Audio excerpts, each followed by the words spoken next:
పటాన్చెరులోని జలగిరి ఎట్టయ్య కుటుంబ సభ్యుల ఆధ్వర్యంలో శ్రీకృష్ణ జన్మాష్టమి వేడుకలు అంగరంగ వైభవంగా నిర్వహించారు. ఎట్టయ్య కుమారుడు దేవా కార్యక్రమాన్ని ముందుండి నడిపించారు. శ్రీకృష్ణ జన్మాష్టమి సందర్భంగా ఏర్పాటు చేసిన రథయాత్రలో పటాన్చెరులోని వీధులన్నీ శోభాయమానంగా మారాయి. తీరొక్క విద్యుత్ దీపాలతో, కళాకారుల ఆటపాటలతో, సాంప్రదాయ నృత్యాలు, డప్పు చప్పులతో, దేవతామూర్తుల వేషాధరణతో, కళాకారులు చేసిన నృత్యాలతో శ్రీకృష్ణ రథయాత్ర వైభవంగా ముందుకు సాగింది. శ్రీకృష్ణ శోభాయాత్ర పటాన్చెరు పట్టణంలో చాలా ఘనంగా నిర్వహిస్తారు. అట్లనే ఆ కుటుంబానికి కూడా శ్రీకృష్ణ పరమాత్ముడు ఎప్పుడు తోడుండాలి. ఈ ప్రజలకు, మా తెలంగాణ ప్రజలకు, అదేవిధంగా దేశ ప్రజలందరూ కూడా చల్లగా చూడాలని ఆ శ్రీకృష్ణ పరమాత్మను కోరుకుంటున్నాం.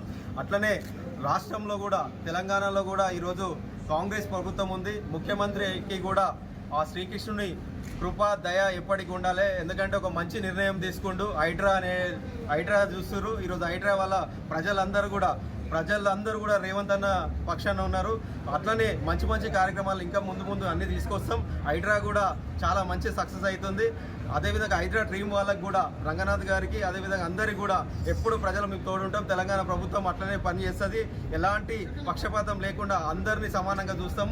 ఖచ్చితంగా హైడ్రా వాళ్ళ కూడా చెరువులను, అదేవిధంగా అక్రమ నిర్మాణాలన్నీ కూడా తీసేసి ప్రజలకు వాతావరణం, పర్యావరణం కాపాడతామని తెలియజేస్తున్నాం.